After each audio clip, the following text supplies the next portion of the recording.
Well, hello and welcome to the Not Alone podcast. I'm Brandon Pickett along with Rusty Small. Nice to be with you again, Brandon. We usually talk about, when you and I get together in this studio, we're talking about revitalization. Typically.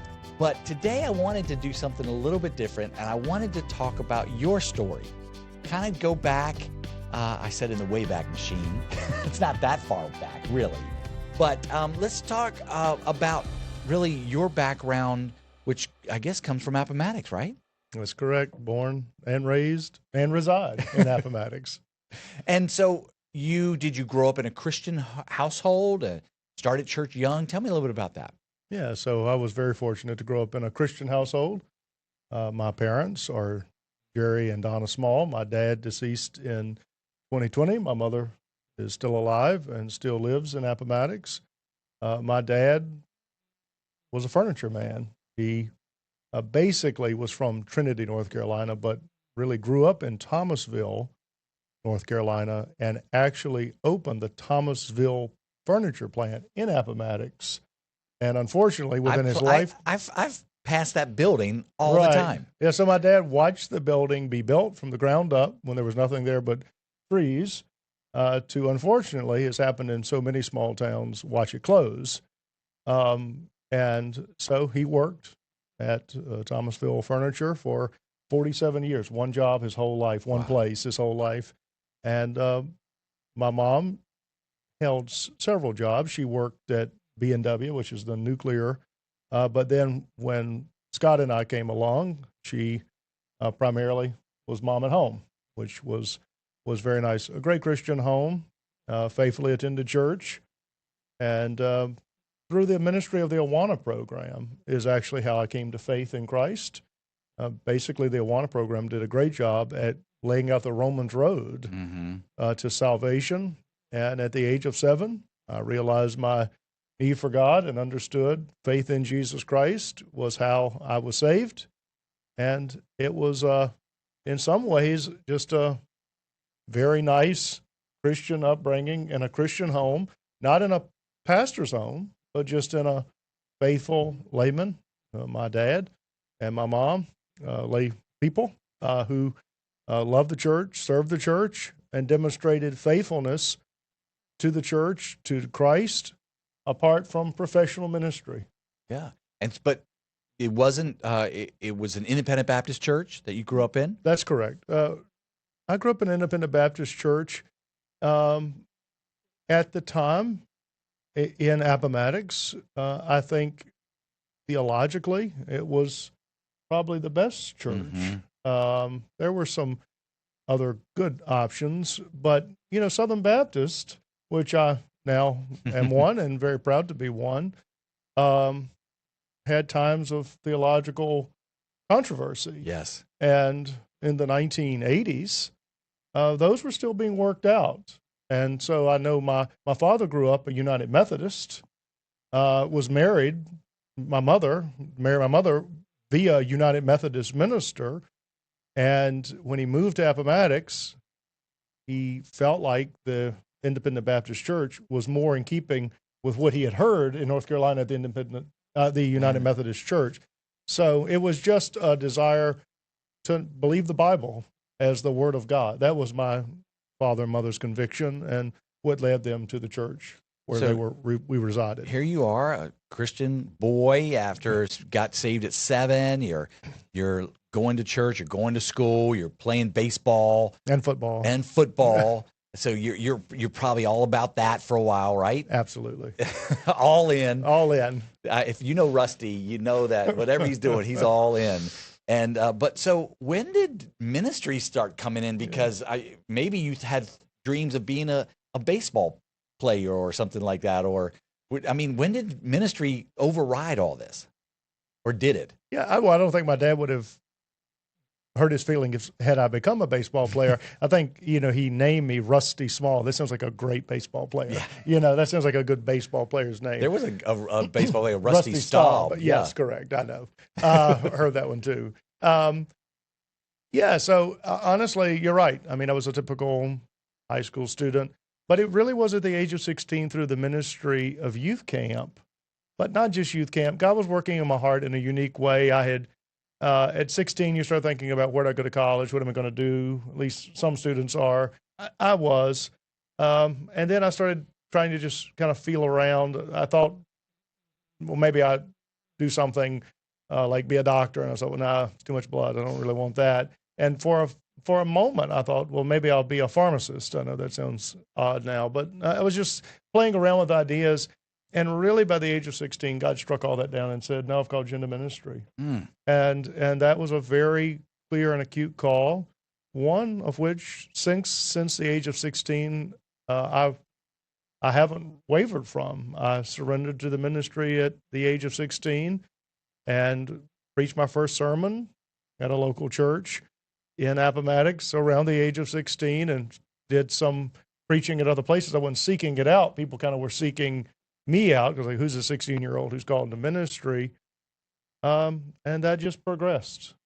So, and I love to take nuggets from people's lives and say, well, how can you extrapolate that and say, if there are young people who, or if there's people listening and you have young people in your church, I don't hear a lot of calls to ministry in local churches these days. I mean, back when I was growing up, we would hear a call to missions or call to ministry. I don't hear that. Is that keeping people from responding, that we don't even make the call?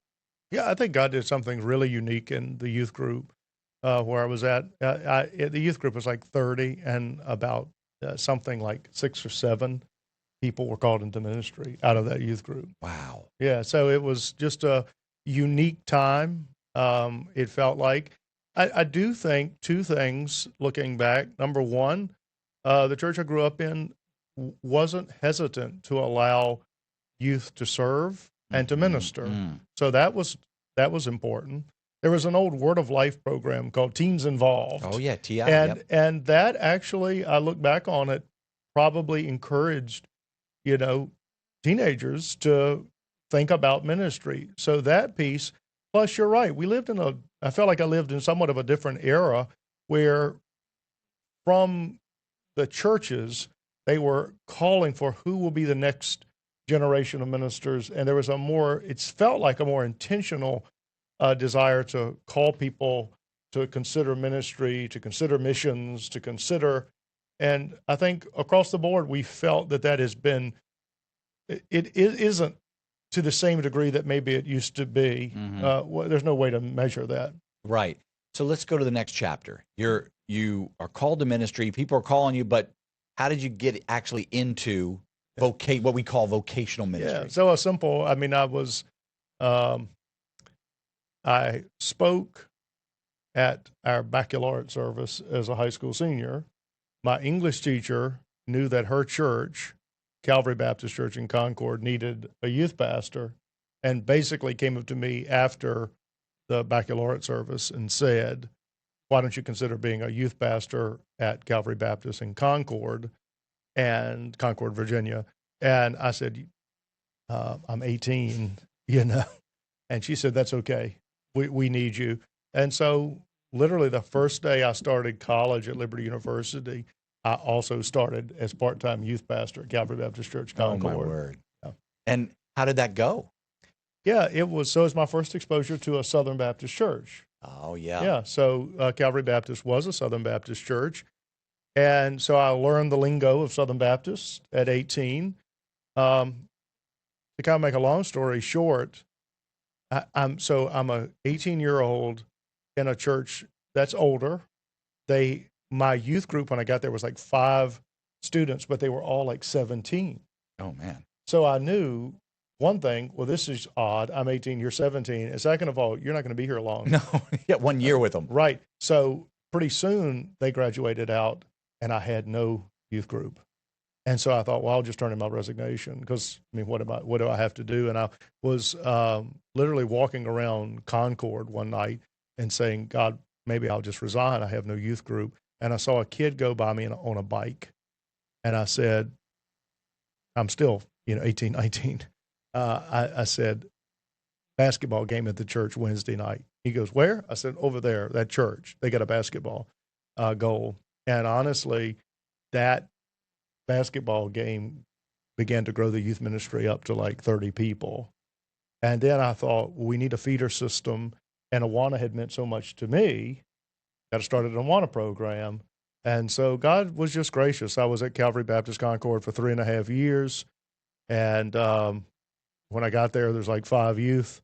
And when I left, there were like 30 kids in the Awana program and 30 students. And honestly, the students I ministered to were kind of what we called back then latchkey kids. And when I left, a layman filled the gap of youth ministry and really parented those children and students to become great. Many of them got baptized in the church, and the Awana program still is there today. I love that. Did you go at that point to Liberty Baptist after Concord? So good question. At the end of college, which is kind of the end of college, I met my wife, Melissa, and we got married. And so now we're thinking we need to get serious, not only because we're getting married, I need to think about not my future, but our future, and where are we going to go to seminary. And honestly, so my wife's family was ministry. All of them were ministers. And so they had all gone to Dallas Theological Seminary, like everybody. They went to Moody Bible Institute and Dallas Theological Seminary. And most of my professors at Liberty University had gone to Dallas Theological Seminary. So I thought, I'm going to go to Dallas Theological Seminary because, I don't know anything about this. My dad's a wonderful man, but he knows nothing about seminary choices. Sure. And Dallas Seminary sounds great. So we went to Dallas to check out Dallas Seminary. And the pastor there at Calvary Baptist Concord, Frank Casper, said, well, while you're there, you ought to just go down the street to Southwestern Baptist Theological Seminary. Yeah. He says, that's a Southern Baptist Seminary. I said, okay, that sounds fun enough. And I would like to just drive around Texas. Yeah. Went to Dallas Seminary and felt it wasn't the place for me. Yeah. And nothing bad about it, just like this isn't the place for me. I drove down the road to Southwestern. I had these grandiose visions of Dallas Seminary, and when I got there, it wasn't that it wasn't grandiose. It just, I don't know. It just didn't have anything. I just remember pulling up the difference of campuses between Dallas Seminary and Southwestern is stark, okay? Because Southwestern is like a golden dome, and everything looks like it came out of ancient Greece or something. And I thought, well, I don't know who these Southern Baptists are, but evidently they have more money than some of the other people just because of the look of the campus. And I said, I probably ought to think about Southern Baptist seminaries. Okay. And then actually, Frank Casper and I went to Southeastern Baptist Theological Seminary, and I decided this was the place. This was the place for me. I was going to go to Southeastern. So I resigned from the church at Calvary Baptist Concord and was headed to basically be a UPS driver, or not driver, like load the trucks, like seminary, sure. and then go to seminary. That was the plan. My wife and I were on board. All was well. My wife, however, was also working at Liberty University and was actually the marketing director of Liberty University under Jerry Falwell Sr. So it was a little bit of consternation for her to leave her job just because she was advancing in her career. And well, I felt like I needed to go to seminary, so it was a lot of back and forth. Anyway, God made it clear, let's go to Southeastern Seminary. And I'm sitting in our little rental house that we had at Concord, and the phone rang out of the blue. Literally out of the blue. And it was the pastor of Liberty Baptist Appomattox. And he said, I was sitting here at the desk, and God prompted me to call you and offer you the job of a youth pastor at Liberty Baptist Appomattox. And I said, you know what? I'm sorry. I'm going to Southeastern Baptist Theological Seminary. God's made that clear to me. I appreciate the offer, but no. And he says, so the reason you're not won't think about the job is because you want to go to Southeastern. I said, correct. He says, well, I'm going to Southeastern too. I'm in the PhD program. You can have a full-time job and commute with me. And I thought, okay, I'm married. I need to provide for my wife. That's a horse of a different color right there. Yeah, right. I need to provide for my wife, my family. I need to be trained. I'd like to work in a church versus nothing with UPS, but that wasn't my calling. And my wife could stay put.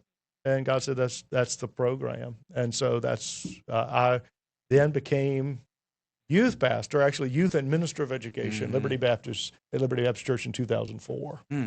And I love these stories, and here's the reason why. Yes, it's great to hear your background and to hear where you come from, but there could be somebody who's listening to this who, can I do that? Can I go to school? First off, they might be dealing with calling. They could be dealing with, what do you do after going to, you could be going to a secular college or a Christian college. What do I do? Do I continue my education in ministry? Why should I do that? Couldn't I just do ministry after just getting a bachelor's? These are all these things that people have questions about, and I love to hear this. And what was it about you? Because you could have kept doing youth ministry without going to Southeastern. Sure. Why? Well, first of all, I just felt like if I'm a minister of the gospel of Jesus Christ, I ought to know the Bible. And maybe that was Awana. Maybe that was my early time in Word of Life. Maybe that was just me. But I just felt like I should be able to communicate the Bible with clarity, and that requires training. So it was never really an option, should I not go to seminary. Yeah. And I never regret a day of going to seminary and being trained. There are things that you can learn in the church, and there are some things that the seminary is more equipped to do, like intensive Bible study. Yeah. So anyway, and I lived in the best of both worlds. Here I am working in a church and going to seminary, and the church was working with me to make all that happen. So that was, I don't regret a day of that. So in life, especially when you're younger, you think, well, here's point A and here's point B, and it's going to be a straight line. But life is not like that. So maybe kind of go through a little bit of God's allowed certain things in your life. It's not always been, okay, youth pastor, and then I'm going to pastor this church of 400 or 300, and then I'm going to pastor a church of 1,000, and then I'm going to pastor a church of 10,000. Yeah, I don't know that I had any grandiose visions of pastoring. Like all I knew was the normative sized church. So it just felt maybe out of reach, not in consideration, to pastor a larger church. Also in seminary, God laid it upon my heart for church revitalization. So, a lot of people say most people don't go to A to B. And I don't always go A to B, but I go A to C, but I get to B. I mean, usually that is in my life. When I said I was called to ministry at 16, I'm still called to ministry. And when I said in seminary, I told some of my seminary professors, again, I love Southeastern Seminary, I said, I want to do church revitalization. They said, I don't think it's a good idea. They said, that's a tough call. And I said, well, whatever it is. Now, other professors fully supported me, and they didn't. I don't think they were trying to discourage me, just trying to say, hey, the church can be tough, and they were right, at least on that front. So I guess this is where the story thickens a little bit. I went to Liberty Baptist, and I knew that Liberty Baptist had transitioned from BGAV to SBCV. That had become a very bitter split, very bitter. And I didn't want to get into any controversies. So I sat down with the pastor when he hired me and said, look, there's no controversies here. He says, no controversies here. Well, there were. And, looking back, I wasn't ready for that. It was too much. It was just too much emotionally, psychologically. I handled it, and my wife handled it, but it was too much. It's just the consternation of all of that on a 23, 4-year-old was too much. And I didn't know it was too much, but now looking back as a 43-year-old, if I saw a 23-year-old in that situation, I'd say, you know what, this might be a little too much for you. And again, we got through it, but it was too much. It was, so I think that was so anyway, the pastor left. So under pressure, it was, and that was pretty public. And so then mercifully, now here you have a church that's declined, and you have, I guess I can't remember. I'm 25.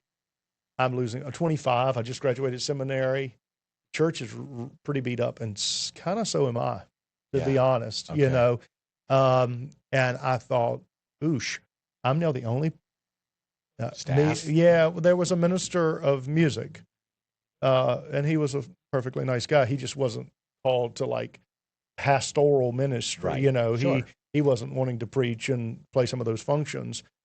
So the church did a smart thing. They brought in a former pastor to be basically an intentional interim. And so the gentleman just passed, Robert Alderman from Shenandoah Baptist. Yes. So he was the pastor in 1964 to 1968, and he had just happened to retire and felt like he left Liberty Baptist too early in 1968. He felt like he, for whatever reason, had an impetuous young man's moment and left in haste. And so he came back, interimed for 2 years, helped the church stabilize, and then appointed me as pastor. Wow. And that was and appointed me. I mean, the church Yeah. did, but he was very much behind it. So here comes you had said, no, I'd like to do revitalization. Well, God said, all right, here you go. That's correct. So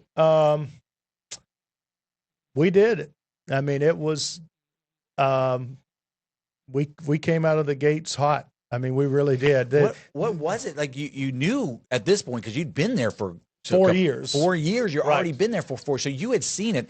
I find for people who have been in the decline, Yeah. it's hard to then say, now I'm going to be the change agent for revitalization. How does that work? Not easy. Not easy, because even during basically the first 2 years I was there, the church was in decline. During the interim, the church stabilized, began to grow slightly, and Robert Alderman basically saw to it that the sanctuary, which was very much in dilapidation, began to be renovated. So that physical renovation kind of signaled we're going to do some spiritual renovation. And so it really was just God's grace, because there were it felt like 60 or 70 or 80 people over 60. That's kind of what I got. So as you look back, and I know we could dive into all these kind of different things, Right. but what are some of the main points now that you're looking back to a mid-20-something young man who's going through this? You're looking back as, I want to say, you're not quite mid-40s yet, but you're getting there. And you're looking back, what are some of the principles that you learned that God implanted to you, or that you were taught, or that just because of his providence, you said, we've got to go this way? What helped along the way to grow and revitalize? A ton of small changes. That really is and so what did we do? Renovating the sanctuary was actually a big deal. It's cued the church. There's a new chapter. So physical things? Physical things. I think in Q, we're doing something different. Honestly, I think I know this gets stated a lot, but good expositional preaching that connects with people is very important. We did a change of leadership structure. We felt like some of our conflicts was rooted in leadership, kind of like can you outvote the other group? And we tried to come up with more creative ways to get the church to cooperate and not compete per the structure. That was very important. And to give the pastor some accountability where that didn't always work out, but then to give the congregation appropriate authority, but not to get not to get so bogged down in committee, which Southern Baptists can do. That was very important. And I would say as far those internally, but then outreach. And one of the beauties of being a part of a small town is that you can really influence the social moment in a community. And so through community events and other outreach things, we just pelted Appomattox County in a good way with one thing after another. And honestly, it's one of those things in life, time can fly. I just turned around after moving, we had to move out of the sanctuary to our little fellowship hall while the sanctuary is being renovated. I remember going back into the renovated sanctuary, feeling like it was so cavernous. Here I am appointed pastor. I thought, we'll never fill this place. It just never. And I'd never seen it really full. And one Sunday I stood up like 2 or 3 years after becoming the pastor, and it was loaded with people. And I thought, where did you all come from? Because I was just working hard. Yeah. I was just working hard. And we had to make the tough decision.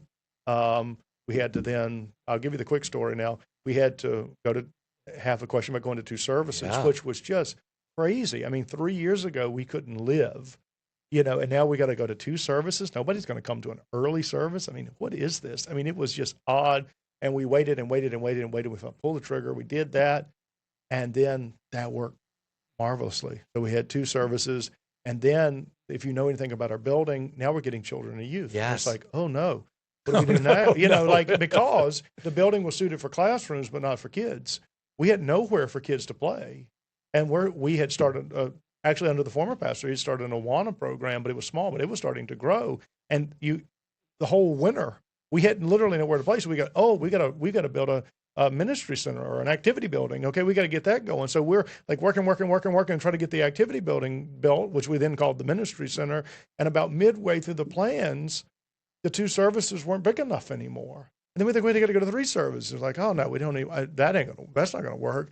We've got that building that we're building has to not just be for the children, it has to be for the 11 o'clock service. And so then we work. And then finally, the church kind of stalls a little bit in like 14, 15, because we've broken ground. But, everything's just out of space. I mean, you got kids in the fellowship hall. You got no room in the sanctuary. In 2016, we finally kind of cut the ribbon, go into the ministry center, move the 11 o'clock service in the ministry center, keep the 9, then the 8:30 service. We did 2 services. Then when you get to 2 services, you need 2 Sunday schools because you're running out of space. You're always chasing. So 2016 was a big moment because we finally got some space. But then we were back again like, oh, wow, we're in a place too big for us again. Oh, back to where I used to be. You go in the ministry center and said, well, this is so big. Exactly. And now here, 2025, we're kind of back to where we were in 2014, that now people are starting to say, what are you going to do, Rusty? The ministry center 11 o'clock is getting a little full. The 9:30 is too full. My Sunday school class, where are we going to put people? And I don't know what I'm going to do at this moment, just to be honest. But, I just think that my statement to pastors who might be listening or church folks, don't ever give up on a bad situation. Liberty had truly experienced 40 years of decline before I became the pastor. Wow. Yeah, think about that. And 40 years. And I mean, good men, good pastors had given it their best shot and had struggled. And, so there was a humility there and kind of an anxiety, because I kind of knew that when I took the reins. I'm like, whoosh, who am I? And yet God was gracious. There are no hopeless situations, just people who've grown hopeless about them. Jesus rose from the dead, a church who is dead can rise again, and that certainly has happened. And honestly, just wake up every day and do what God's called you to do today, and you'll wake up in 5 years going, where did all these people come from? And where did all these ministries? I enjoy the work of the ministry.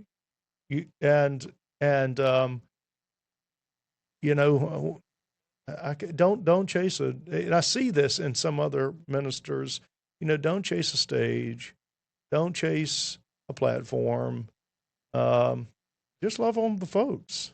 Yeah. Be a pastor, show up when they're hurting, listen to them when they're down, unfortunately preach their funerals, perform their weddings, and think about how can you not just create a church service, but how can you create a church community where people live together, love one another, pray with one another. You do that, I think, anywhere in the world, a group of people are going to coalesce, because I think it's Holy Spirit wrought. That's real ministry. It's so a lot of people come to me. I mean, I've written a book on church revitalization, but and there are some skills, so I don't want to diminish that, but it has to be in the heart of the pastor to truly give of himself, which is a sacrifice, to serve people right where they are, and trust God with the results of what he will accomplish. And you have done that faithfully for a number of years, but I've also seen you serve the community. You personally have been on different committees. Right. If you don't know Appomattox, there's a very big festival in the fall, the train festival that they have. The church has gotten involved in that. You've had incredible events. One of the things I would not call you an event church, but I would call you a church that does great events. I don't care if you call me an event church. I don't care. I really don't. But what I'm saying is, throughout the revitalization, one thing that I saw that never stopped was the outreach to the community, Right. the whole county of Appomattox and beyond. You never stopped that. Well, here's the good part of not growing up in a pastor's family. My dad views the church as a layman. Mm. And what does and my dad wasn't a non-Christian, but what does a layman think of a church? Church is nonprofit. Well, they probably ought to feed the poor. They ought to help the needy. Mm-hmm. They ought to volunteer to fill needs in a community, right? I mean, just a normal layman just sits and looks at a church and says, what good is a church to this community? Right. Like a normal guy. That's what I say. And he's thinking, yeah, they preach the gospel. And yes, they perform the Lord's Supper and do Weddings baptisms and and wedding and funerals. But beyond that, just kind of as a good agent in the community, what are they doing? And so, I see the church from the realm of ministry because I've now been in it long enough, but probably because of my upbringing, I see the church to some degree from the lens of a layman because I was raised by one. Yeah. Yeah. So, as we wrap this thing up, how can people learn from this in any situation they're in? Because not every church is trying to find room because there's too many people. How can people, because I've talked to many pastors, you way more than me after, I don't know, how many people have been in the cohort over the last number of years? 100. Yeah. So all these people are looking for help and saying, there's no magic pill, there's no magic bean, but what would you say? You're right. There isn't, but on some level there is. And that is if the people know that you love them and that you're doing the best, you're listening to them, you're thinking carefully about things, you're praying through them, you're allowing them to give feedback, you're showing up at the right times to be a pastor to them, that when you put the vision up, let's do this, they will follow. Now, they may not follow in a year, they might not follow in 2 years, they may not follow in 3 years, but 5, 6, 7 years, they probably will. And this may be a little bit of a controversial statement. In almost all ministry settings, that probably is true. But that means that the pastor has got to stay And to he's got see it. He's got not only to stay, but he has to say it and mean it. That he really wants the best for this church. I know our time is wrapping up. It actually helped me that I was from Appomattox in this regard. My family lives there. Okay? These are the people that I know. And not that I ever had this desire, but I thought, even if I leave this church, I'm coming back to this community because this is home. This is family. Right. And so that put the brakes on me treating anybody there. Like I've seen some pastors, I'm coming here. If you don't like what I'm doing, I'll just move on down to the next road. Well, I could move on down the road, but I'd still have to come back to the road I moved on from.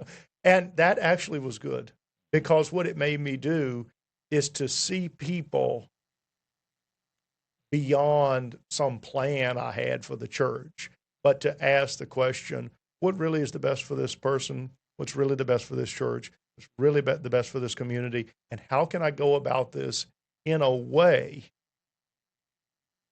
that is doable, that's at the right pace, that they can understand? And I do think sometimes that's the missing piece with some of the pastors. Great stuff, Rusty. Thank you so much for your time and for your faithfulness. And I know we'll have you back probably, but with other guests as well, as we keep talking about this subject of revitalization in the church. And if people need to get a hold of you to ask you some questions or even comment on some of the stuff, how can they reach you? Yeah, rsmall@sbcv.org. I answer my emails. So no S on the small. No S on the small. I'm singular, not plural. Okay, rsmall@sbcv.org. Thank you so much for just taking some time for this Not Alone podcast. We'll see you soon.